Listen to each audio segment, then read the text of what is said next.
차가운 밤 공기가 강남의 화려한 넌사인 불빛마저 얼려버릴 듯한 깊은 밤이었다. 칠흑 같은 어둠이 내려앉은 좁은 골목길 안. 강서연은 자신의 등 뒤에 서 있는 남자. 은성그룹의 총수 권희준을 보호하듯 반 발작 앞에 서서 주변의 어둠을 날카롭게 응시하고 있었다. 그녀의 오감은 최고조로 예민해져 있었고 공기 중에 섞인 미세한 화약 냄새와 축축한 시멘트의 비릿함까지 선명하게 느껴졌다. 그들의 앞을 막아선 것은 육중한 검은색 세단이었다. 헤드라이트가 꺼진 채로 골목길을 완전히 차단한 차량에서는 건장한 체구에 사내들이 소리 없이 내리고 있었다. 그들의 움직임은 어설픈 동네 건달들의 그것과는 차원이 달랐다. 잘 훈련된 용병처럼 일사불란했고 그들의 눈빛에서는 상대를 제압하겠다는 차가운 목적의식만이 번뜩이고 있었다. 서연은 그들의 수를 빠르게 셌다. 총 7명, 결코 만만치 않은 숫자였다. 선두에 선 남자는 유독 눈에 띄었다. 흉터로 얼룩진 얼굴과 잔인한 미소를 띤 그는 미친 게 박기타라는 별명으로 암흑께서 악명이 높은 인물이었다. 박기태가 천천히 입을 열었다. 그의 목소리는 자갈이 굴러가는 것처럼 거칠었다. 권희준 회장님, 이런 누추한 곳까지 직접 마중 나오게 해서 죄송합니다. 저희 회장님께서 꼭 좀 모셔오라고 하셔서 말입니다. 조용히 따라와 주시면 서로 피곤할 일은 없을 겁니다. 서연은 권희준을 힐끗 돌아보았다. 그는 평소처럼 값비싼 맞춤 정장을 흐트러짐 없이 입고 있었지만 그의 얼굴은 어둠 속에서도 창백하게 보였다. 서연은 그가 이런 상황에서도 재벌 총수다운 위엄과 카리스마로 상황을 통제할 것이라 막연히 기대했다. 말 한마디로 혹은 전화 한 통으로 이 모든 위협을 먼지처럼 털어낼 수 있는 힘. 그것이 그녀가 지금껏 보아온 권희준이라는 남자의 이미지였다. 하지만 그는 아무 말도 하지 않았다. 박기태의 부하들이 천천히 포위망을 좁혀왔다. 서연은 재킷 안쪽으로 손을 가져가며 최악의 상황을 대비했다. 그녀의 머릿속에서는 이미 수십 가지의 상황별 대응 시나리오가 그려지고 있었다. 가장 효율적인 탈출로, 주변 지형지물을 이용한 공격과 방어, 그리고 권희준을 안전하게 보호할 수 있는 최적의 동선까지 모든 것이 그녀의 통제에 있는 듯했다. 바로 그 순간 등 뒤에서 가느다란 신음소리가 들려왔다. 서연이 반사적으로 고개를 돌렸을 때 그녀는 믿을 수 없는 광경을 목격했다. 대한민국 경제를 움직이는 거대 기업의 총수. 언제나 얼음장처럼 차갑고 강인해 보였던 권희준이 식은땀을 흘리며 벽에 몸을 기대고 있었다. 그의 호흡은 거칠었고 잘 다려진 셔츠긴 너머로 드러난 목에 핏줄이 격렬하게 고동치고 있었다. 그는 극심한 고통을 참아내려는 듯 입술을 깨물고 있었지만 몸의 떨림까지는 감추지 못했다.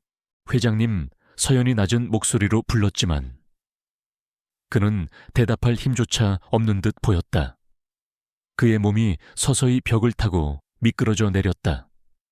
재벌 총수의 위엄은 온데간데 없고 그 자리에는 그저 고통에 신음하는 연약한 한 남자만이 남아있었다. 서연의 머릿속이 순간 하얗게 비었다. 그녀가 세웠던 모든 계획과 시나리오는 권희준이라는 강력한 변수가 제 역할을 한다는 전제하에 세워진 것이었다. 하지만 지금 그는 보호해야 할 대상이 아니라 오히려 그녀의 발목을 잡는 거대한 약점이 되어버렸다. 박기태의 입가에 걸려있던 잔인한 미소가 더욱 짙어졌다. 어이쿠, 우리 회장님께서 몸이 좀 안 좋으신 모양이네. 저러다 큰일 나시겠어, 얘들아. 어서 회장님 부축해서 차에 모셔라. 그의 말이 떨어지기 무섭게 사내들이 일제히 달려들었다. 서연은 망설일 틈이 없었다. 그녀는 쓰러지는 권희준의 몸을 한 팔로 감싸 안고 다른 한 손으로는 재킷 안에서 단단한 삼단봉을 뽑아들었다. 찰칵 하는 소리와 함께 봉이 펼쳐지는 소리가 골목길의 정적을 갈랐다. 가장 먼저 달려든 사내의 턱을 향해 삼단봉이 바람을 가르는 소리를 내며 날아갔다. 둔탁한 타격음과 함께 사내가 비명을 지르며 뒤로 나자빠졌다. 서연은 그 반동을 이용해 몸을 회전시키며 뒤따라오던 다른 사내의 복부를 걷어찼다. 그녀의 움직임은 한치의 망설임도 불필요한 동작도 없었다. 마치 잘 짜인 춤처럼 유려하면서도 그 하나하나의 동작에는 상대를 무력화시키겠다는 살기가 담겨 있었다. 하지만 상대는 너무 많았고 그녀에게는 권희준이라는 짐이 있었다. 그녀는 권희준의 허리를 단단히 붙잡고 벽 쪽으로 몸을 피하며 방어적인 자세를 취했다. 사내들은 잠시 주춤했지만 박기태의 불호령에 다시 개걸스럽게 달려들었다. 서연은 이를 악물었다. 전직 NIS 최정예 요원이었던 그녀에게 이 정도의 위기는 처음이 아니었지만 이렇게 무력한 인물을 보호하며 싸워야 했던 적은 없었다. 크! 옆에서 권희준의 고통스러운 신음소리가 다시 들려왔다. 그의 체중이 온전히 그녀에게 실리면서 서연의 움직임이 눈에 띄게 둔해졌다. 그녀는 날아오는 주먹을 피하며 간신히 중심을 잡았지만 다른 쪽에서 날아온 발길질을 피하지 못하고 어깨를 강타당했다.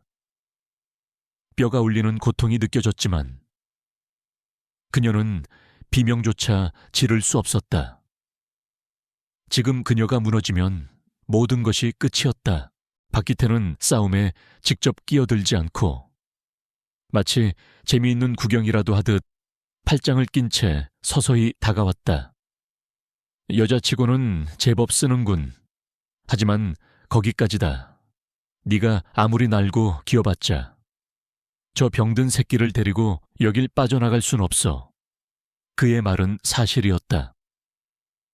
서연의 이마에서는 땀이 비 오듯 쏟아졌고 호흡은 점점 거칠어지고 있었다. 체력은 한계에 다다르고 있었다. 그녀는 이 절망적인 상황을 타개할 방법을 필사적으로 찾아야만 했다. 절체절명의 순간 강서연의 뇌리는 그 어느 때보다 차갑게 식어 있었다. 그녀는 권희준의 무게를 버티며 간신히 한 걸음 뒤로 물러섰다. 포위망은 좁혀왔고 탈출구는 보이지 않았다. 그때 그녀의 시선이 골목 구석에 쌓여있는 쓰레기 더미에 꽂혔다. 그곳에는 누군가 버린 부탄가스 캔과 낡은 신문지 뭉치가 있었다. 망설임은 사치였다. 그녀는 주머니에서 소형 라이터를 꺼내 불을 붙인 뒤 신문지 뭉치를 향해 정확히 던졌다. 마른 신문지는 순식간에 불길에 휩싸였고 불길은 곧장 부탄가스 캔으로 옮겨 붙었다. 쾅 하는 굉음과 함께 작은 폭발이 일어나며 시커먼 연기와 함께 불꽃이 치솟았다. 갑작스러운 폭발에 당황한 괴한들이 주춤하는 사이 골목 밖 대로변에서 여러 대의 차량 경보음이 요란하게 울려 퍼지기 시작했다. 폭발의 충격으로 근처에 주차된 차들의 경보장치가 동시에 작동한 것이었다. 소라는 순식간에 골목 전체를 집어삼켰다. 박기태의 얼굴이 험악하게 일그러졌다. 이 정도의 소란이면 곧 경찰이 출동할 것이 뻔했다. 그는 분하다는 듯이 바닥에 침을 뱉으며 으르렁거렸다. 젠장할 년, 오늘은 이만 물러나지. 하지만 이걸로 끝이라고 생각하지 마라. 권희준, 그리고 너, 저 계집애, 다음번엔 내년에 그 잘난 팔다리를 먼저 분질러 주마. 그는 날카로운 경고를 남기고 부하들에게 철수 명령을 내렸다. 검은 세단은 순식간에 어둠 속으로 사라졌다. 골목길에는 다시 정적이 찾아왔다. 서연은 긴장이 풀리면서 거친 숨을 몰아쉬었다. 그녀는 거의 의식을 잃은 권희준을 부축해 골목을 빠져나왔다. 다행히 그가 타고 온 전용 차량이 멀지 않은 곳에 대기하고 있었다. 그녀는 운전기사에게 간단히 상황을 설명하고 가장 가까운 은성그룹 소유의 병원이 아닌 권희준의 개인 펜트하우스로 차를 몰라고 지시했다. 그의 상태가 외부에 알려져서는 안 된다는 직감 때문이었다. 서울의 야경이 한눈에 내려다 보이는 최고층 펜트하우스는 방금 전의 소란이 거짓말이었던 것처럼 고요하고 적막했다. 권희준의 주치의가 비밀리에 방문해 응급처치를 마친 뒤 조용히 돌아갔다. 서연은 어깨에 통증을 애써 무시하며 젖은 수건으로 얼굴을 닦아냈다. 그녀의 머릿속은 복잡했다. 오늘 밤 일어난 일들은 그녀가 맺었던 고용계약의 범위를 아득히 벗어나는 것이었다. 단순한 경호 임무가 아니었다. 얼마나 시간이 흘렀을까? 서재의 문이 열리고 권희준이 모습을 드러냈다. 그는 샤워 가운으로 갈아입은 상태였고 얼굴은 여전히 창백했지만 아까와 같은 극심한 고통의 흔적은 사라져 있었다. 그는 소파에 앉아있는 서연의 맞은편에 조용히 앉았다. 무거운 침묵이 둘 사이를 짓눌렀다. 먼저 침묵을 깬 것은 권희준이었다. 놀랐겠지. 대한민국 최고의 재벌 총수가 길거리 양아치들 앞에서 그렇게 맥없이 쓰러졌으니. 그의 목소리에는 자조적인 냉소가 섞여 있었다. 서연은 대답 대신 그를 물끄러미 바라보았다. 그녀의 눈빛은 그를 평가하고 있었다. 권희준은 그녀의 시선을 피하지 않고 말을 이었다. 희귀성 자가면역 질환이야. 의사들은 혈관염의 일종이라고 하더군. 예측할 수 없는 순간에 극심한 통증과 함께 신체 기능이 마비되는 증상이 나타나 약으로 조절하고 있지만 오늘처럼 스트레스가 극심한 상황에서는 속수무책이지. 이 사실을 아는 사람은 내 주치의와 비서실장, 그리고 이제 강서연 팀장. 당신뿐이야. 그의 담담한 고백에 서연은 오히려 할 말을 잃었다. 그녀가 상상했던 것보다 훨씬 더 심각한 상황이었다. 권희준은 마치 그녀의 마음을 읽기라도 한 듯 말을 계속했다. 내가 왜 이 사실을 철저히 숨겨왔는지 알겠나. 은성그룹이라는 거대한 배는 선장이 약하다는 사실이 알려지는 순간 사방에서 달려드는 하이에나들에게 갈갈이 찢기게 될 테니까. 오늘 밤의 습격도 마찬가지야. 단순한 납치 시도가 아니야. 내 약점을 파고들어 나를 끌어내리려는 자들의 분명한 경고 메시지다. 그의 눈빛은 병약한 환자의 그것이 아니었다. 치열한 전쟁터의 한복판에서 적의 동태를 꿰뚫어보는 지휘관의 눈빛이었다. 비록 육체는 연약할지언정 그의 정신은 날카롭게 벼려진 강철과도 같았다. 서연은 그 순간 권희준이라는 남자를 다시 보게 되었다. 동정이나 연민이 아니었다. 자신보다 더한 지옥 속에서 홀로 싸우고 있는 자에 대한 일종의 경외감이었다. 그녀는 자신의 역할이 무엇인지 비로소 깨달았다. 권희준은 자리에서 일어나 서재 안쪽에 있는 거대한 마후간이 책상으로 향했다.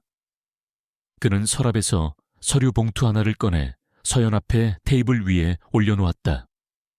열어봐. 서연이 봉투를 열자 그 안에는 새로운 고용계약서가 들어있었다. 직함은 전략보안 총괄 실장. 기존의 경호팀장과는 차원이 다른 권한과 책임이 명시되어 있었다. 그룹의 모든 보안 정보에 접근할 수 있는 권한, 독립적인 조사팀을 꾸릴 수 있는 권한, 그리고 이 모든 것을 회장 직속으로 보고하는 체계. 단순히 내 몸을 지키는 경호원이 필요한 게 아니야. 권희준의 목소리에 힘이 실렸다. 나의 눈과 귀가 되어 어둠 속에서 나를 노리는 적들의 실체를 밝혀낼 사람이 필요해. 내 약점을 보완하고 내가 보지 못하는 곳에서 나를 대신해 싸워줄 검이 필요하단 말이다. 이것은 단순한 계약이 아니야. 나와 함께 전쟁을 치르자는 제안이다. 그의 시선이 서연에게 고정되었다. 그 눈빛은 그녀의 영혼까지 꿰뚫어 볼 듯 했다. 서연은 계약서를 내려다보았다. 이것은 그녀의 인생을 송두리째 바꿀 수도 있는 위험한 도박이었다. 하지만 어째서인지 두려움보다는 심장이 뛰는 것이 느껴졌다. 과거의 실패로 인해 묻어두었던 특수요원의 본능이 다시 깨어나는 듯한 기분이었다. 그녀는 펜을 들어 망설임 없이 계약서의 서명란에 자신의 이름을 적었다. 그녀의 필체는 단호하고 흔들림이 없었다. 서명이 끝나자 그녀는 펜을 내려놓고 권희준을 바라보며 말했다. 첫 번째 임무는 무엇입니까? 회장님, 다음 날 아침 강서연은 은성그룹 본사 35층에 위치한 자신의 새로운 사무실에서 도시의 아침을 맞이했다. 전략보안총괄 실장실이라는 명패가 붙은 이곳은 권희준이 그녀에게 약속한 검의 역할을 수행하기 위한 완벽한 요새였다. 최첨단 보안 시스템과 그룹의 모든 데이터를 열람할 수 있는 슈퍼컴퓨터. 그리고 그녀가 직접 선발할 정예 요원들을 위한 공간까지. 모든 것이 완벽하게 갖춰져 있었다. 서연은 밤새 수집한 박기태와 그 조직원들의 신상 정보를 스크린에 띄워놓고 분석에 들어갔다. 경찰 데이터베이스에 등록된 전과 기록, 금융거래 내역, 통신 기록 등 표면적인 정보들만으로는 그들의 배후를 밝혀내기에 턱없이 부족했다. 그녀에게는 어둠 속의 연결고리를 비춰줄 더 깊고 은밀한 정보가 필요했다. 그녀는 암호화된 위성전화기를 들어 익숙한 번호를 눌렀다. 국가정보원 시절 그녀의 사수이자 가장 믿고 따랐던 선배 김 팀장이었다. 오래된 서점이 있는 인사동의 한적한 찻집에서 그들은 만났다. 김 팀장은 세월의 흔적이 엿보이는 얼굴로 조용히 찻잔을 기울이고 있었다. 은성그룹이라 국정원 최고의 요원이 재벌가 경호 실장이라니 세상 참 재밌게 돌아가는군. 그의 목소리에는 씁쓸함과 안타까움이 섞여 있었다. 서연은 본론으로 들어갔다. 박기태, 일명 미친가에 대해 아시는 게 있습니까? 그놈이 운영하는 용역회사와 자금 흐름을 추적하고 있습니다. 김 팀장은 잠시 창밖을 바라보더니 낮은 목소리로 말했다. 박기태는 단순한 조폭이 아니야. 몇 년 전부터 태아건설의 더러운 일을 처리해주는 해결사 노릇을 하고 있지. 태아건설이 재개발 사업을 따낼 때마다 그 지역에서는 이상할 정도로 사고가 잦았고 반대하던 주민들은 하나둘씩 입을 닫았어. 우리가 내사를 진행했지만 최진환 회장이 쳐놓은 방어막이 너무 견고해서 꼬리를 잡지 못했지.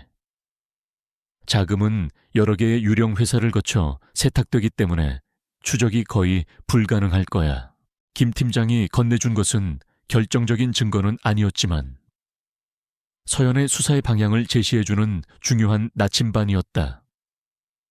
사무실로 돌아온 그녀는 김 팀장이 언급한 유령 회사들의 명단을 토대로 은성그룹의 방대한 금융거래 데이터와 대조 분석하기 시작했다. 화면에는 수백만 개의 데이터가 폭포수처럼 쏟아져 내렸고 그녀의 손가락은 키보드 위에서 춤을 추듯 빠르게 움직였다. 몇 시간의 집중적인 분석 끝에 마침내 하나의 연결고리가 드러났다. 태아건설의 하청업체 중 하나인 송림개발이라는 유령 회사가 박기태 조직의 운영 자금과 연결되어 있었다. 그리고 그 송림개발의 이사 명단에서 서연은 숨을 멈췄다. 모니터에 떠있는 한 남자의 증명사진, 이석진 3년 전. 그녀가 국정원을 떠나게 만든 그 지옥 같았던 작전에서 마지막으로 목격했던 얼굴이었다. 중앙아시아의 한 분쟁 지역에서 무기 밀매 조직을 소탕하던 작전. 내부 정보가 유출되면서 팀은 적의 매복에 걸려들었고 그녀는 동료를 잃고 자신도 겨우 목숨만 건져 돌아와야 했다. 당시 정보원으로 활동하다 배신하고 사라진 자가 바로 이석진이었다. 과거의 악몽이 섬광처럼 그녀의 뇌리를 스쳐 지나갔다. 화약 냄새, 동료의 비명, 그리고 어둠 속에서 비웃으며 사라지던 이석진의 잔상.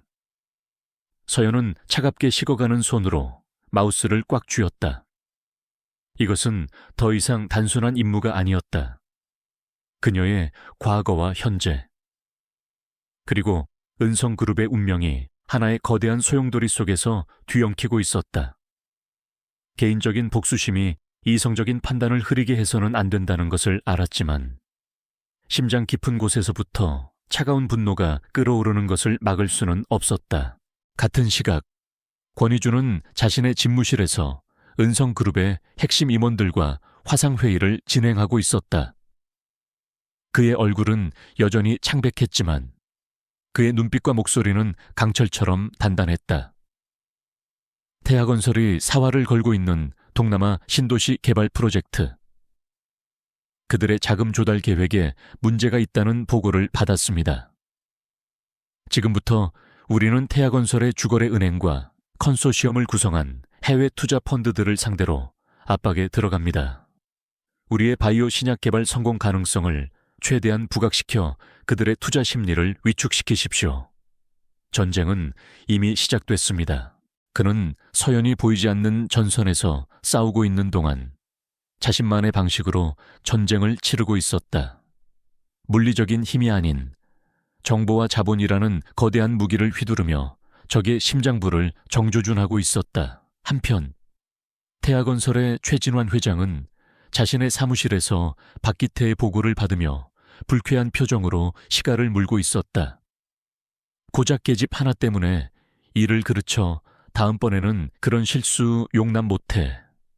권희준, 그 병든 놈은 반드시 내 손으로 끌어내릴 테니 그 전에 걸리적거리는 것들은 네가 알아서 깨끗하게 치워버려.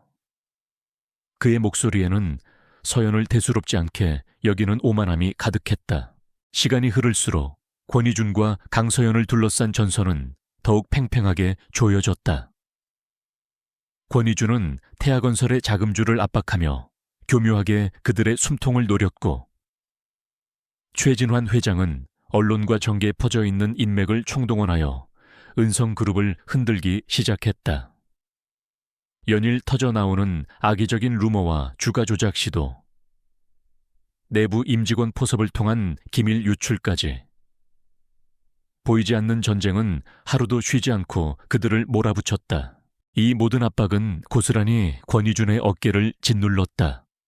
그는 수많은 회의를 주재하고 보고서를 검토하고 중대한 결정을 내리면서도 자신의 병약함을 단 한순간도 외부에 드러내지 않기 위해 필사적으로 버텼다.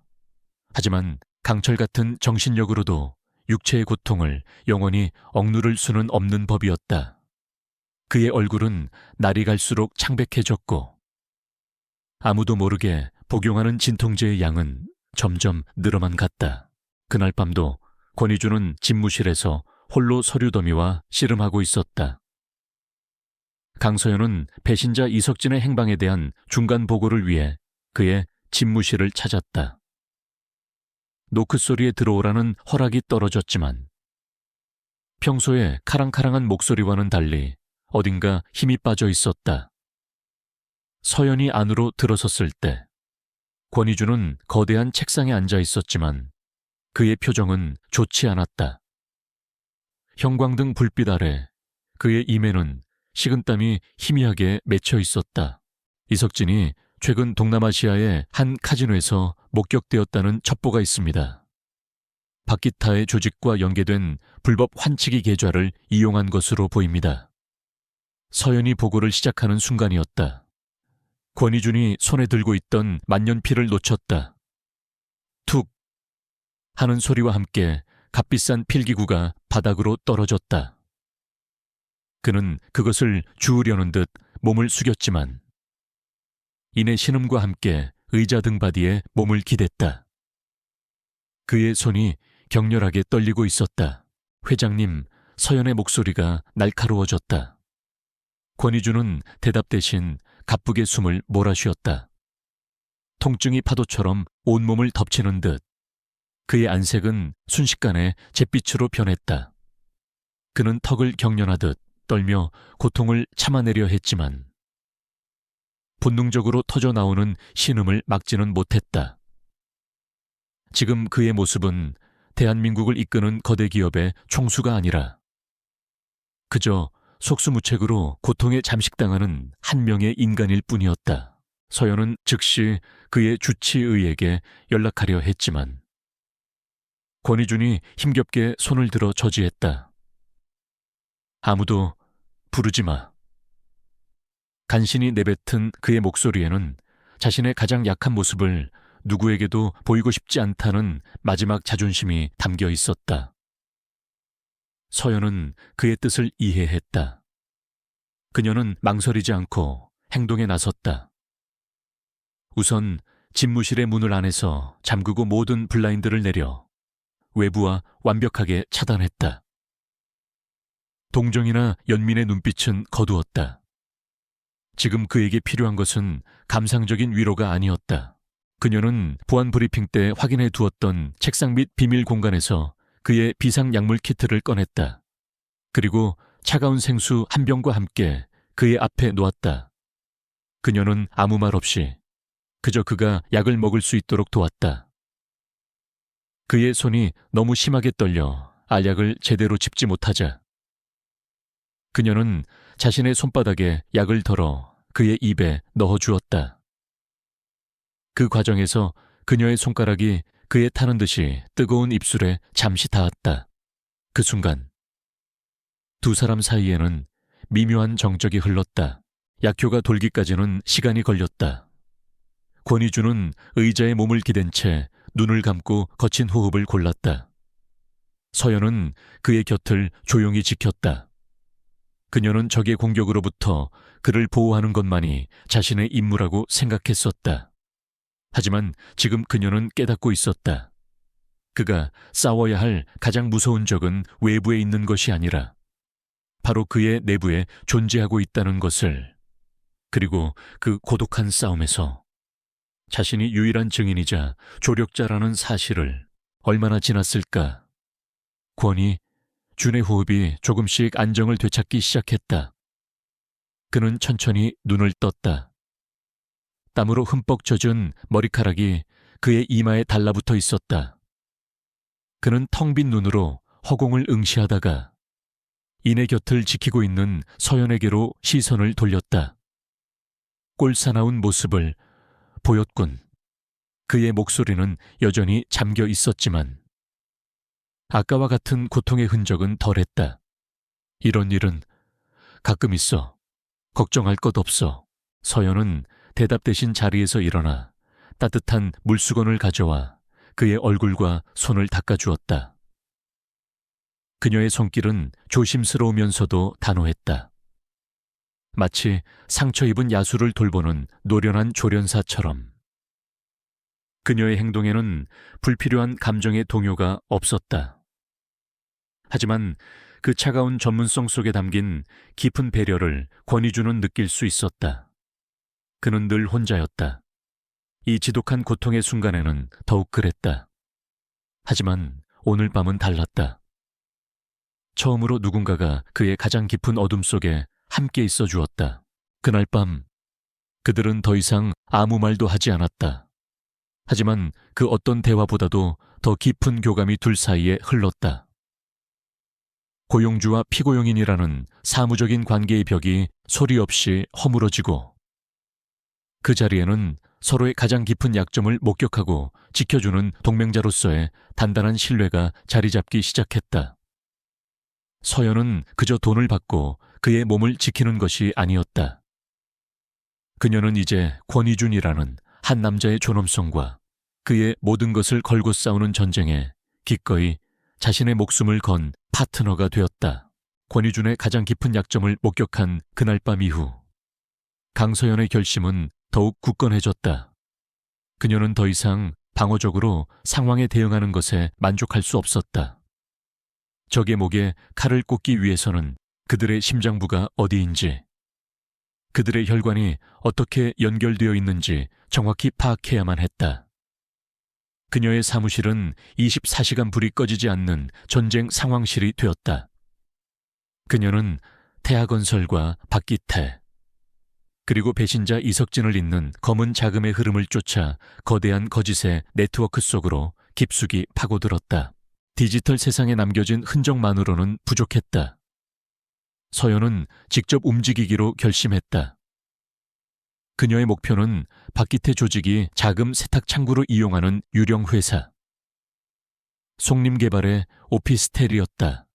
서류상으로만 존재하는 회사였지만 분명 그곳에는 실제적인 거래의 증거가 남아있을 터였다. 칠흑 같은 어둠이 내린 새벽, 그녀는 한 마리 검은 고양이처럼 건물의 벽을 타고 올라 잠입에 성공했다. 내부는 텅 비어 있었지만 한쪽 구석에 놓인 컴퓨터 한 대가 그녀의 목표였다. 그녀는 가지고 온 특수장비를 이용해 컴퓨터의 보안을 해제하고 하드디스크 전체를 복제하기 시작했다. 데이터가 넘어오는 짧은 시간은 마치 영원처럼 길게 느껴졌다. 모든 감각을 곤두선 채 주변의 미세한 소리 하나까지 경계하던 그때 복도 저편에서 희미한 발소리가 들려왔다. 심장이 철렁 내려앉았지만 그녀의 손은 침착하게 움직였다. 복제가 완료되는 순간 그녀는 USB를 뽑아들고 창문을 통해 소리 없이 사라졌다. 마치 처음부터 아무도 없었던 것처럼 사무실로 돌아온 서연은 밤새 복제한 데이터를 분석했다. 암호화된 파일과 이중 장부, 수많은 가짜 거래 내역들이 그녀를 혼란에 빠뜨렸지만 국정원에서 단련된 그녀의 눈은 거짓 속에서 진실의 조각들을 찾아내는 데 익숙했다. 몇 시간의 사투 끝에 그녀는 마침내 그들의 비밀을 풀어낼 암호키를 찾아냈다. 암호가 해제된 파일이 화면에 나타나는 순간 서연은 자신의 눈을 의심했다. 이것은 단순한 비자금 장부가 아니었다. 그것은 최진환 회장이 지난 10수년간 구축해온 거대한 부패의 왕국을 증명하는 판도라의 상자였다. 장부에는 태하건설이 추진한 각종 국책 사업의 대가로 정관계 유력 인사들에게 건네진 뇌물의 액수와 날짜, 그리고 그들의 이름이 암호로 기록되어 있었다. 박기태의 조직은 비자금을 조성하고 전달하는 행동대 역할을, 이석진은 해외 페이퍼 컴퍼니를 통해 검은 돈을 세탁하는 자금 관리자 역할을 맡고 있었다. 권희준의 은성그룹을 노린 이유도 명확해졌다. 최진환은 은성의 깨끗한 자금력과 글로벌 네트워크를 이용해 자신의 검은 돈을 합법적인 투자금으로 둔갑시키고 부패의 왕국을 더욱 견고하게 만들려 했던 것이다. 더욱 충격적인 것은 뇌물 리스트의 최상단에 있는 이름이었다. 국토교통부의 핵심 실세이자 청렴함의 상징으로 알려진 차관. 정만호, 그동안 태하건설이 무리한 재개발 사업을 손쉽게 허가받을 수 있었던 이유가 바로 그였던 것이다. 서연은 온몸에 소름이 돋는 것을 느꼈다. 이것은 이제 두 기업 간의 싸움이 아니었다. 국가의 근간을 좀먹는 거대한 악과 맞서 싸워야 하는 전쟁이었다. 경찰이나 검찰에 신고할 수도 없었다. 누가 적이고 누가 아군인지 알 수 없는 상황에서 섣불리 움직였다가는 오히려 역공을 당해 모든 것을 잃을 수도 있었다. 그녀는 모든 자료를 정리해 권희준에게 보고했다. 그의 펜트하우스 서재, 완벽하게 방음 처리된 비밀 공간에서 서연은 스크린의 거대한 관계도를 띄웠다. 최진환을 중심으로 박기태, 이석진, 그리고 정만호 차관까지 모든 인물과 자금의 흐름이 한눈에 들어오는 거미줄 같은 네트워크였다. 우리가 상대해야 할 적은 단순한 기업 사냥꾼이 아니었습니다. 괴물이었습니다. 서연의 목소리는 낮고 단호했다. 권희주는 한동안 말없이 스크린을 응시했다. 그의 창백한 얼굴 위로 분노와 결의가 교차했다. 그는 자신의 병 때문에 한탄하거나 거대한 적의 실체 앞에서 두려워하지 않았다. 오히려 그의 눈빛은 그 어느 때보다 차갑게 불타오르고 있었다. 그는 서연을 돌아보며 말했다. 알고 보니 이 나라는 내가 생각했던 것보다 훨씬 더 썩어 있었군. 시스템을 믿을 수 없다면 우리가 직접 시스템이 되는 수밖에. 그의 말은 선전포고와도 같았다. 더 이상 방어하거나 숨지 않겠다는, 정면으로 부딪혀 이 거대한 부패의 사슬을 끊어버리겠다는 강력한 의지의 표명이었다. 그는 자리에서 일어나 거대한 거미줄 같은 관계도의 중심, 최진환의 사진을 손가락으로 가리켰다. 그리고는 서연을 향해 돌아보며 마치 노련한 지휘관이 부관에게 명령을 내리듯 조용하지만 힘있는 목소리로 물었다. 이 거미줄을 끊어내려면 가장 먼저 어디를 잘라야 할까? 강 실장, 강서연과 권희준이 방역에 칼날을 갈고 있는 동안 적의 진영에서도 그들을 향한 음모가 치밀하게 꾸며지고 있었다. 최진환 회장은 자신의 정보망을 통해 강서연이라는 존재가 예상보다 훨씬 더 깊숙이 파고들고 있다는 것을 감지했다.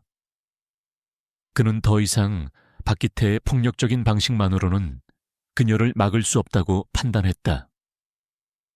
맹수를 잡으려면 힘이 아니라 교활한 덫을 놓아야 하는 법이었다.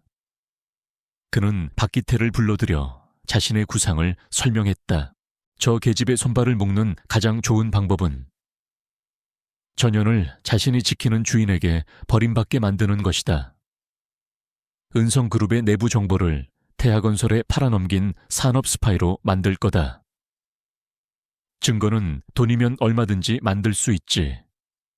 권희준이 아무리 전연을 신뢰한다 해도 이사회의 결정과 명백한 증거 앞에서는 어쩔 수 없을 테니. 최진환의 눈빛은 독사처럼 교활하게 번뜩였다. 그는 이미 은성그룹 보안팀 내부에 심어둔 끈앞풀을 통해 작전을 개시할 준비를 마친 상태였다. 며칠 후 은성그룹은 발칵 뒤집혔다. 그룹이 극비리에 추진하던 차세대 배터리 기술의 일부가 언론에 유출되었고 그 출처가 강서연 실장이 총괄하는 전략보안실이라는 정황 증거가 나왔다는 내부 보고가 올라왔다. 긴급 이사회 소집, 딱딱한 침묵이 흐르는 회의실에서 서연이 직접 발탁했던 보안팀의 한 직원이 떨리는 목소리로 조사 결과를 보고했다. 서연의 개인 계좌로 위장된 해외 계좌에 태하건설 측에서 거액의 자금이 입금된 내역, 그녀의 IP로 암호화된 파일이 태하 측 서버로 전송된 기록까지 모든 증거는 완벽하게 그녀를 배신자로 지목하고 있었다. 서연은 차가운 얼굴로 모든 보고를 들었다. 터무니없는 모함이었지만 조작된 증거들은 너무나 정교해서 반박할 틈을 찾기 어려웠다. 모든 이사들의 비난과 의심이 가득한 시선이 그녀에게 꽂혔다. 하지만 그녀가 가장 신경 쓴 것은 단 한 사람. 상석에 앉아있는 권희준의 시선이었다. 그녀는 그의 눈에서 믿음을 찾고 싶었다. 하지만 그의 얼굴은 그 어떤 감정도 읽을 수 없는 차가운 가면처럼 굳어 있었다. 한참의 침묵 끝에 권희준이 입을 열었다. 그의 목소리는 회의실의 공기를 얼려버릴 듯 차가웠다. 강서연 실장, 할 말 있습니까? 서연은 그를 똑바로 바라보며 대답했다. 조작입니다. 저는 은성을 배신한 적이 없습니다. 그녀의 목소리는 흔들림이 없었다. 하지만 이사회 임원들은 코웃음을 쳤다. 권희준은 길게 눈을 감았다가 떴다. 다시 마주한 그의 눈빛에는 차가운 실망감만이 가득한 것처럼 보였다. 강서현 실장을 즉시 모든 직위에서 해제하고 내부 감사가 끝날 때까지 무기한 직무정지 처분에 처하도록 하시오.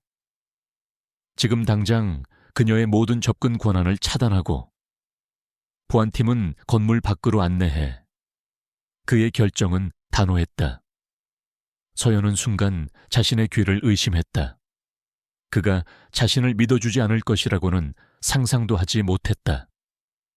심장이 얼음장처럼 차갑게 식어내리는 기분이었다. 배신감과 절망감이 온몸을 덮쳤지만 그녀는 표정을 바꾸지 않았다. 자신이 뽑았던 부하들의 손에 이끌려 사무실로 돌아왔을 때 모든 것은 이미 변해 있었다. 그녀의 컴퓨터는 잠겨 있었고 책상 위의 물건들은 상자에 담기고 있었다. 그녀는 아무 말 없이 자신의 소지품만 챙겨 건물 밖으로 나섰다. 한때는 자신의 지휘 아래 있던 모든 것이 이제는 그녀를 감시하는 눈이 되어 있었다. 완벽한 고립, 최진환이 원했던 그림이 바로 이것이었을 것이다. 그녀는 이제 아무런 힘도, 정보도 없는 민간인이었다. 그녀는 정처 없이 밤거리를 헤맸다. 분노와 좌절감이 머릿속을 헤집었지만 이대로 무너질 수는 없었다. 그 순간 주머니 속에 넣어두었던 비상용 휴대전화에서 짧은 진동이 울렸다. 국정원 시절부터 사용해온 세상에 단 2사람만이 아는 번호로 온 암호화된 메시지였다. 발신인은 권희준이었다. 메시지는 짧고 간결했다. 무대는 준비되었고 관객들은 모두 자리에 앉았다. 이제 당신이 연기할 차례다. 나는 당신을 믿는다. 메시지를 읽는 순간 서연의 눈빛이 달라졌다. 권희준의 차가운 눈빛과 단호한 목소리가 퍼즐 조각처럼 맞춰지기 시작했다. 그것은 배신이 아니었다. 적들을 속이기 위한 완벽한 연기였다. 그는 그녀를 불신임하는 척하며 적들의 포위망 밖으로 그녀를 빼내준 것이었다. 공식적인 직위와 책임에서 벗어난 지금 그녀는 오히려 누구의 감시도 받지 않고 자유롭게 움직일 수 있는 유령 요원이 된 것이었다. 절망이 사라진 자리에 차가운 분노와 강렬한 투지가 불타올랐다. 그녀는 어둠 속에서 고개를 들어 도시의 불빛을 바라보았다. 사냥의 시간이 시작된 것이었다. 직위 해제라는 족쇄가 풀리자 강서연은 오히려 날개를 단 듯 자유로워졌다. 은성그룹의 공식적인 감시망에서 벗어난 그녀는 어둠 속에서 움직이는 완벽한 유령이었다. 권희준이 비밀리에 마련해준 안전가옥에서 그녀는 자신을 함정에 빠뜨린 자들의 목줄을 하나씩 되감을 준비를 시작했다. 그녀의 첫 번째 목표는 자신을 배신한 내부의 쥐새끼를 찾아내는 것이었다. 그녀는 자신에게 불리하게 작용했던 조작된 증거들을 역으로 추적하기 시작했다. 서연은 적들이 자신을 어떻게 공격했는지, 그 수법과 경로를 분석하며 그들의 사고방식을 읽어나갔다. 증거 조작 과정에서 반드시 남을 수밖에 없는 미세한 디지털 흔적들. 그녀는 권희준이 비밀리에 지원해준 자금과 장비를 이용해 이사회에서 자신을 고발했던 보안팀 직원의 모든 통신 기록과 금융거래 내역을 샅샅이 훑었다. 역시나 그의 계좌에서 거액의 빚을 갚은 흔적과 그의 아내가 최근 값비싼 명품을 구매한 내역이 포착되었다. 최진환이 던진 달콤한 미끼를 문 것이 분명했다. 이제 그 쥐새끼를 이용해 더 큰 뱀을 낚을 차례였다. 서연은 대포폰을 이용해 그에게 익명의 메시지를 보냈다. 당신이 한 짓을 알고 있다. 입을 다무는 대가로 더 큰 것을 원한다. 은성그룹의 미공개 신기술 자료를 넘겨주지. 오늘 밤 자정, 폐쇄된 제3물류 창고에서 만나자. 그녀는 일부러 절박하고 탐욕스러운 배신자인 척 연기했다. 함정이라는 것을 의심할 수도 있겠지만 더 큰 이익에 눈이 먼 인간은 기꺼이 위험을 감수하기 마련이었다. 약속된 시간, 어둠이 내린 물류 창고에서 서연은 몸을 숨긴 채 기다렸다. 잠시 후 내부 고발자가 겁에 질린 얼굴로 나타났다. 하지만 그는 혼자가 아니었다. 그의 뒤로 그림자처럼 박기태의 부하 몇 명이 따라붙고 있었다. 그녀를 만나게 해준 뒤 제거하려는 속셈인 것이 뻔했다. 서연은 초소형 녹음기와 카메라가 작동하는 것을 확인하며 어둠 속에서 모습을 드러냈다. 그녀는 일부러 떨리는 목소리로 그를 다그쳤다. 약속한 돈은 가져왔나, 당신들. 날 속일 생각은 마. 내부 고발자는 박기태의 눈치를 보며 말했다. 자, 자료만 넘겨주면. 최 회장님께서 약속한 것에 2배를 주신다고 했소. 그 순간 박기태가 비웃으며 앞으로 나섰다. 그래, 약속은 지켜야지. 저승에서 쓸 돈 두둑하게 챙겨주마. 내년이 이렇게까지 멍청할 줄은 몰랐는데 이놈이랑 같이 저수지 바닥 구경이나 실컷 하라고. 그의 말이 끝나자마자 부하들이 달려들었다. 바로 그때였다. 서연은 몸을 날려 내부 고발자의 멱살을 잡고 그의 등 뒤를 방패 삼아 외쳤다. 내 놈의 주인이 이놈을 버리는데 1초도 망설이지 않았다는 사실을 똑똑히 봐둬라. 그 순간 서울의 한 호텔 연회장에서는 은성그룹의 긴급 기자회견이 열리고 있었다. 수많은 카메라 플래시가 터지는 가운데 권희준이 담담한 얼굴로 연단에 섰다. 모두가 은성그룹의 내부 스파이 스캔들에 대한 그의 입장을 기다리고 있었다. 태아건설은 이 기회를 틈타 적대적 M&A를 시도하기 위해 주식시장에서 은성의 주식을 헐값에 긁어 모으고 있었다. 하지만 권희준의 입에서 나온 말은 모두의 예상을 완전히 뒤엎는 것이었다. 존경하는 국민 여러분, 오늘 저는 은성그룹의 미래를 바꿀 새로운 프로젝트를 발표하고자 합니다. 권희준의 목소리가 장내에 울려 퍼졌다. 저희 은성바이오는 지난 10년간의 연구 끝에 특정 유형의 치매를 조기에 진단하고 그 진행을 획기적으로 늦출 수 있는 신물질 ES-힐샵플의 개발에 성공했습니다. 발표가 끝나기 무섭게 장내는 술렁이기 시작했고 실시간으로 증권가의 주식 시세표에 불이 들어왔다. 은성그룹의 주가는 수직으로 치솟기 시작했다.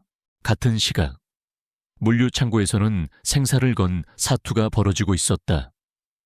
서연은 내부 고발자를 걷어차 박기태의 부하들에게 던져버리고는 주변에 쇠 파이프를 집어들고 맹렬하게 방역했다. 그녀의 움직임은 더 이상 방어적이지 않았다. 분노로 가득 찬 공격은 맹수의 그것처럼 거칠고 자비가 없었다. 그녀는 녹음된 증거 파일을 지키며 필사적으로 싸웠다. 1명, 2명, 괴한들이 쓰러져 나갔다. 박기태는 당황한 기색이 역력했다. 권희준의 발표는 계속되었다.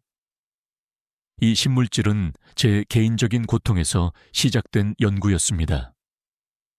저 역시 희귀병을 앓고 있는 환자로서 저와 같은 고통을 겪는 분들을 위해 은성그룹의 모든 역량을 쏟아부을 것입니다. 그의 진심 어린 고백에 기자회견장은 숙연해졌다.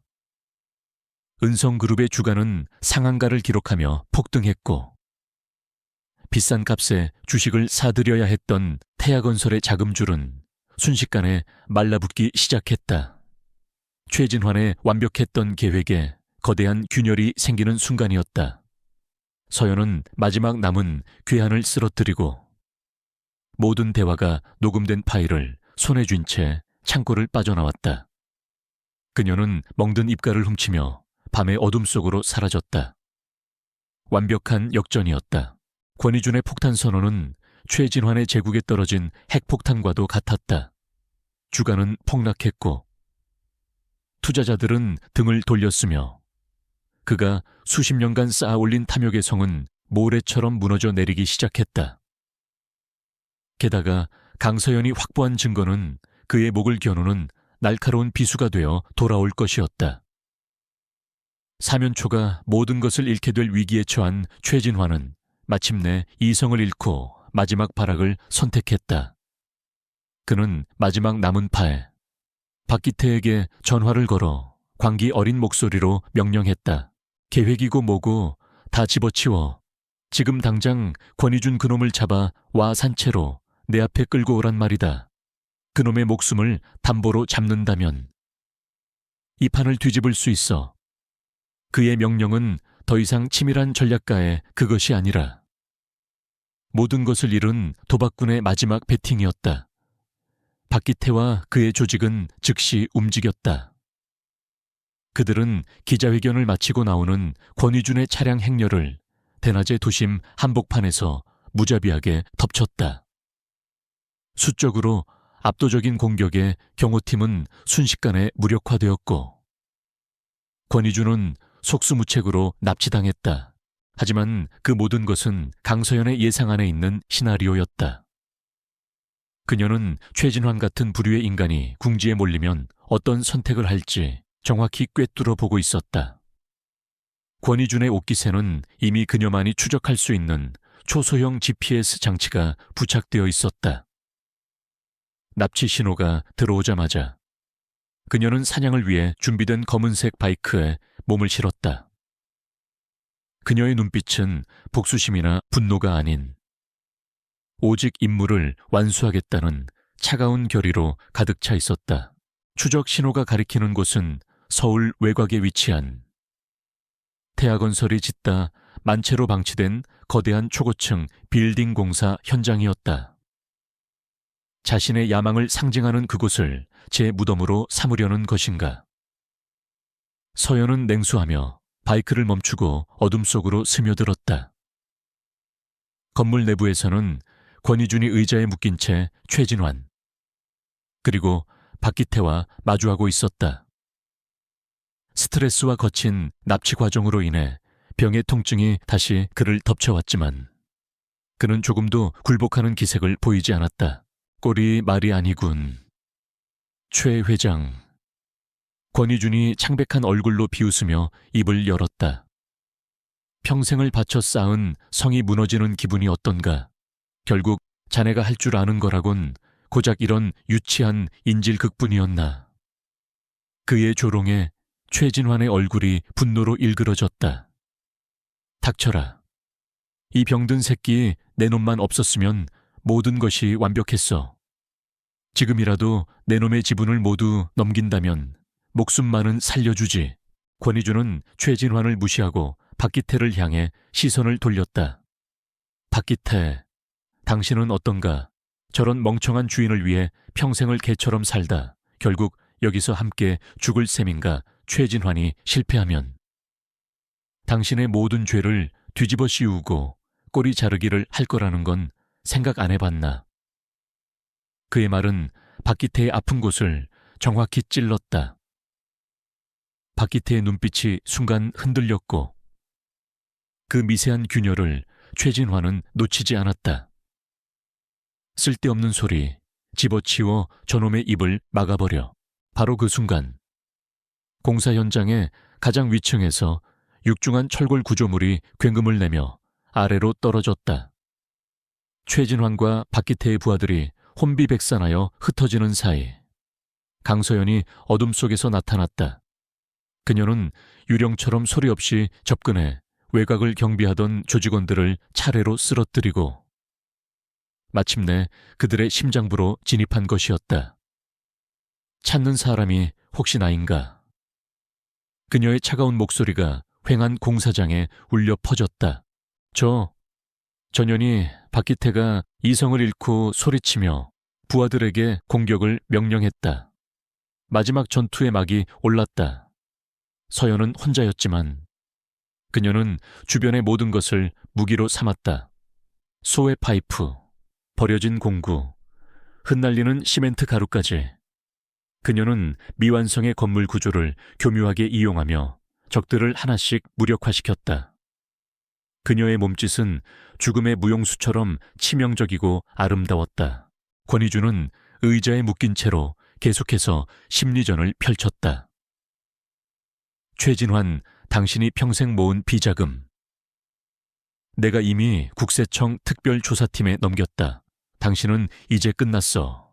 그의 외침은 최진환을 격분시켜 판단력을 흐리게 만들었고, 이는 박기태에게 내리는 명령체계에 혼선을 주었다. 서연은 그 찰나의 순간을 놓치지 않고 파고들어 적의 빈틈을 찔렀다. 그의 두뇌와 그녀의 육체가 보이지 않는 끈으로 연결된 듯 완벽한 협공을 펼치고 있었다. 마침내 서연과 박기태, 단둘만이 남았다. 내년만큼은 내 손으로 죽여주마. 박기태가 으르렁거리며 덤벼들었다. 두 사람의 처절한 격투가 벌어졌다. 서로의 주먹과 발길질이 뼈를 울리는 소리를 내며 오갔다. 서연 역시 여러 차례 타격을 허용하며 입가에서 피가 흘렀지만 그녀의 눈빛은 조금도 꺾이지 않았다. 그녀는 마지막 남은 힘을 쥐어짜 박기태의 관절을 꺾어 그를 완전히 제압했다. 모든 것을 잃은 최진환은 망연자실한 표정으로 주저앉았다. 그의 제국이 완전히 무너져 내리는 순간이었다. 서연은 권희준에게 다가가 그의 결박을 풀어주었다.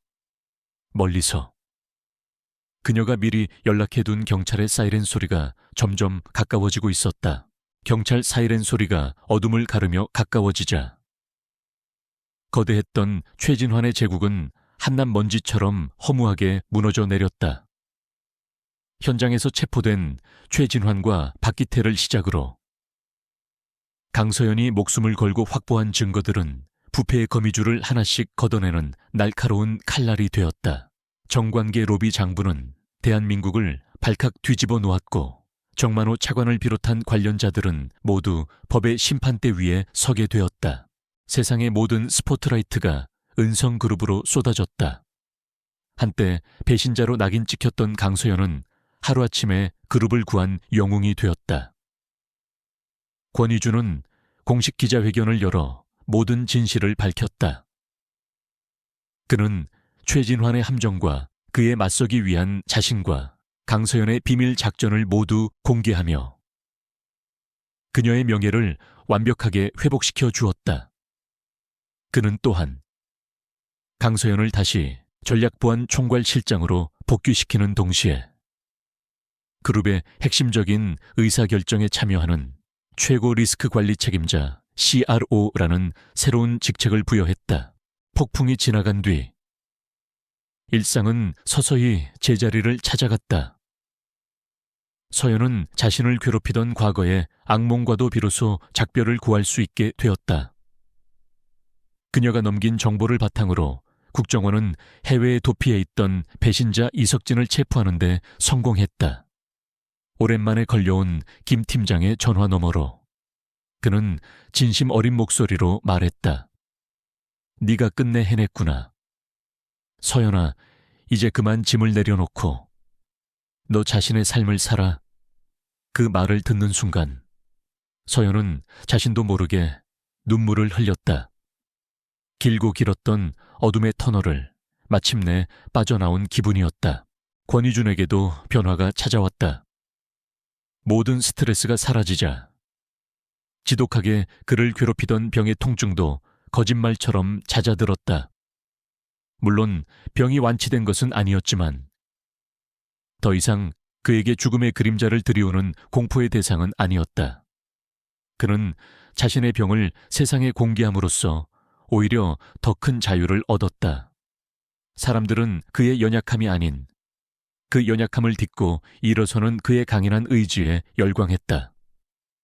은성그룹의 주가는 연일 최고치를 경신하며 순항했다. 며칠이 지난 어느 새벽 서연과 권희주는 은성그룹 본사 건물의 옥상 헬리패드에 서 있었다. 아직 동이 트기 전 도시의 불빛이 별처럼 발 아래 펼쳐져 있었다. 차가운 새벽 공기가 상처 입은 서로의 영혼을 부드럽게 감싸는 듯했다. 먼저 침묵을 깬 것은 권희준이었다. 당신이 없었다면 나는 이 모든 것을 지켜내지 못했을 거야. 어쩌면 저 도시의 불빛 어딘가에서 홀로 고통 속에 죽어갔을지도 모르지. 서연은 그의 말에 대답 대신 도시의 스카이라인을 바라보았다. 회장님이야말로 저를 구해주셨습니다. 저는 과거의 실패에 갇혀 그저 살아남기 위해 싸우는 기계 같은 인간이었습니다. 회장님을 지키면서 저는 제가 무엇을 위해 싸워야 하는지, 무엇을 지키고 싶은지를 비로소 깨닫게 되었습니다. 그녀의 목소리에는 이전에 없던 따뜻한 온기가 실려 있었다. 두 사람은 한동안 말없이 함께 떠오르는 해를 바라보았다. 짙은 어둠을 밀어내고 세상의 윤곽을 서서히 드러내는 장엄한 일출. 그것은 마치 길고 혹독했던 밤을 지나 마침내 새로운 아침을 맞이한 그들의 모습과도 같았다. 고용주와 피고용인으로 시작된 인연은 생사를 넘나드는 전쟁을 함께 치르며 그보다 훨씬 더 깊고 단단한 무언가로 변해 있었다. 서로의 가장 깊은 상처와 약점을 보듬어주고 서로의 가장 강한 무기가 되어주었던 두 사람이었다. 해가 완전히 떠오르자 권희준은 서연을 향해 몸을 돌렸다. 그의 눈빛은 그 어느 때보다 진지했다. 강서연 실장, 당신은 나의 가장 완벽한 검이자 가장 튼튼한 방패였어. 하지만 이제는 그것만으로는 부족할 것 같군. 그의 말에 담긴 의미를 서연은 더 이상 모른 척할 수 없었다. 그녀의 심장이 조용하지만 강하게 뛰기 시작했다. 거대한 폭풍이 핥히고 간 폐허 위에서 그들은 비로소 서로의 눈을 마주보며 새로운 시작을 예감하고 있었다. 그로부터 몇 달의 시간이 흘렀다. 계절이 바뀌고 도시의 풍경도 조금씩 변해갔지만 가장 큰 변화는 은성그룹 안에서 일어났다. 강서연은 더 이상 권희준의 그림자 속에 서 있는 경호 실장이 아니었다. 그녀는 그룹의 최고 리스크 관리 책임자 CRO로서 이사회에 당당히 자리하고 있었고 그녀의 날카로운 통찰력과 위기관리 능력은 은성그룹을 더욱 단단하고 견고한 성으로 만들어가고 있었다. 이사회의 회의실. 서연은 차분하지만 힘있는 목소리로 해외 시장 진출에 따르는 잠재적 리스크와 대응 전략에 대해 브리핑하고 있었다. 과거에는 감히 그녀와 눈도 마주치지 못했던 임원들이 이제는 경애와 신뢰가 담긴 눈빛으로 그녀의 말 한마디 한마디에 집중하고 있었다. 상석에 앉은 권희준은 그런 그녀의 모습을 흐뭇한 미소로 바라보고 있었다. 이제 그녀는 그가 일방적으로 보호해야 할 검이 아니라 나란히 서서 함께 제국을 이끌어가는 동등한 파트너였다. 업무가 끝난 저녁, 그들은 펜트하우스로 돌아왔다. 한때는 차갑고 적막하기만 했던 공간은 이제 두 사람의 온기로 가득 차 있었다. 서연이 저녁 식사를 준비하는 동안 권희준은 소파에 앉아 그녀가 좋아하는 음악을 틀었다. 피냄새와 화약냄새가 진동하던 지난 날들이 마치 먼 과거의 꿈처럼 느껴졌다. 식사를 마주하고 앉아 그들은 회사의 이야기와 소소한 일상에 대한 이야기를 나누었다. 그들의 대화는 연인들의 그것처럼 달콤하지는 않았지만 그 어떤 연인보다도 깊은 이해와 유대감으로 가득 차 있었다. 그러고 보니 우리가 처음 만났던 그 골목길 말이야. 권희준이 와인잔을 기울이며 불쑥 말했다. 그때 당신, 내가 그렇게 맥없이 쓰러질 거라고는 상상도 못했지. 그의 짓궂은 질문에 서연은 피식 웃으며 대답했다. 솔직히 말하면 제 경호 인생 최악의 순간이었습니다. 시급이 아깝다는 생각까지 했으니까요. 그들의 농담 속에는 함께 죽음의 문턱을 넘어온 자들만이 공유할 수 있는 특별한 감정이 녹아 있었다. 이야기를 나누던 중 권희준의 손이 순간 미세하게 떨리는 것을 서연은 놓치지 않았다. 병의 그림자는 여전히 그의 곁을 맴돌고 있었다. 과거의 그였다면 어떻게든 이 모습을 감추려 애썼을 것이다. 하지만 그는 이제 그러지 않았다. 그는 떨리는 손을 감추는 대신 테이블 위로 손을 뻗어 서연의 손을 조용히 잡았다. 서연은 말없이 그의 손을 따뜻하게 감싸 쥐었다. 고통이 완전히 사라지지는 않았지만 혼자가 아니라는 사실만으로도 그는 충분히 견뎌낼 수 있었다. 그녀의 존재 자체가 그에게는 세상 그 어떤 진통제보다도 강력한 위안이었다. 은성바이오의 수익금으로 설립할 재단 말인데. 권희준이 안정을 되찾은 후 입을 열었다. 이사장 직을 당신이 맡아주었으면 해. 당신이라면. 나와 같은 고통을 겪는 사람들의 마음을 누구보다 잘 이해하고 그들을 위해 진심으로 싸워줄 테니까. 그의 제안은 단순한 직책의 부여가 아니었다.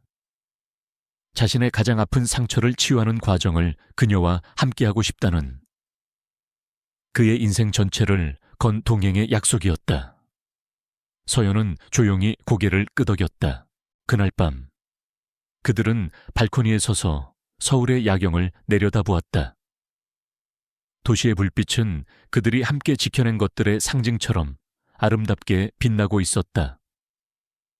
권희준이 서연의 어깨를 부드럽게 감쌌고 그녀는 그의 품에 편안하게 몸을 기댔다. 더 이상 쫓고 쫓기는 추격전도 목숨을 건 사투도 없었다. 하지만 그들은 알고 있었다. 인생이라는 긴 여정에는 앞으로도 수많은 시련과 도전이 기다리고 있을 것이라는 사실을. 하지만 이제 그들은 두렵지 않았다. 그들은 서로를 통해 진정한 강함이란 무엇인지를 배웠기 때문이었다. 그것은 약점이 없는 완벽함이 아니라 자신의 약점을 기꺼이 드러내고 서로의 상처를 보듬어 안으며 함께 나아가는 용기라는 것을. 바람이 그녀의 머리카락을 부드럽게 흩날렸다. 권희준은 그녀의 귓가에 조용히 속삭였다. 사랑해.